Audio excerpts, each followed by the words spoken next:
தந்தாய். ஒவ்வொரு பலியிலும் உயிர் தியாகம் என்றும் செய்கின்றாய். ஒரு முறைதான் கொல்கொதாவில் உன்னையே தந்தாய். ஒவ்வொரு பலியிலும் உயிர் தியாகம் என்றும் செய்கின்றாய். ஓருயிரும் ஓருணர்வும் ஆக விளைகின்றேன். ஓருயிரும் ஓர் உணர்வும் ஆக விளைகின்றேன். ஒன்றாய் கலந்திட உள்ளம் மகிழ்வேன். எழுந்து வாராயோ, எழுந்து வாராயோ. வாரும் வாரும் இயேசுவே, எழுந்து வாரும் இயேசுவே. வாரும் வாரும் இயேசுவே, எழுந்து வாரும் இயேசுவே. காற்றை அடக்க எவனாலும் இயலாது, அதுபோல தன் சாவு நாளை தள்ளி போடவும் எவனாலும் இயலாது. சாவெனும் போரினின்று நம்மால் விலக முடியாது, பணம் கொடுத்தும் தப்ப முடியாது. சபை உரையாளர் அதிகாரம் 8 இறை வார்த்தை 7 முதல் 8 வரை. மரணம் என்பது எல்லாருக்கும் உறுதியான ஒன்று.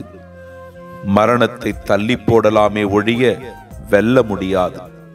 மரணம் இயற்கையின் நியதி. என்றாவது ஒரு நாள் எல்லாருக்கும் அந்த நாள் வந்தே தீரும். ஆனால் அந்த நாளுக்காக நாம் காத்திருக்க வேண்டிய அவசியமில்லை. அதை நினைத்து பயப்பட வேண்டிய தேவையில்லை. அந்த மரணத்திற்காக நாட்களை தேட வேண்டிய கட்டாயமும் நமக்கில்லை.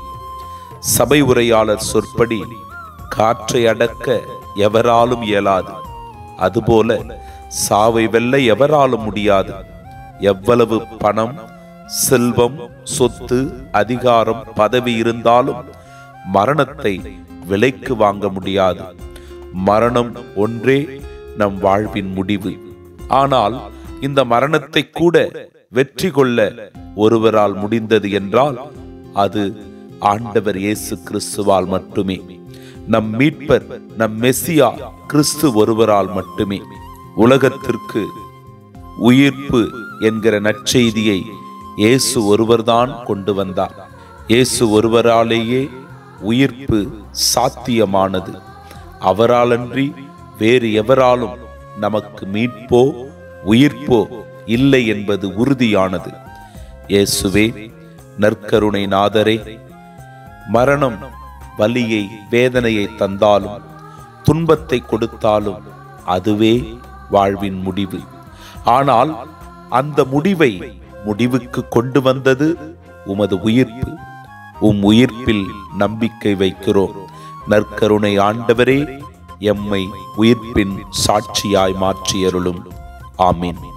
வாரும் வாரும் இயேசுவே, எழுந்து வாரும் இயேசுவே. வாரும் வாரும் இயேசுவே, எழுந்து வாரும் இயேசுவே. அருள் சுரக்கும் ஆன்ம உணவாய் ஆண்டவா நீ எழுகின்றாய்.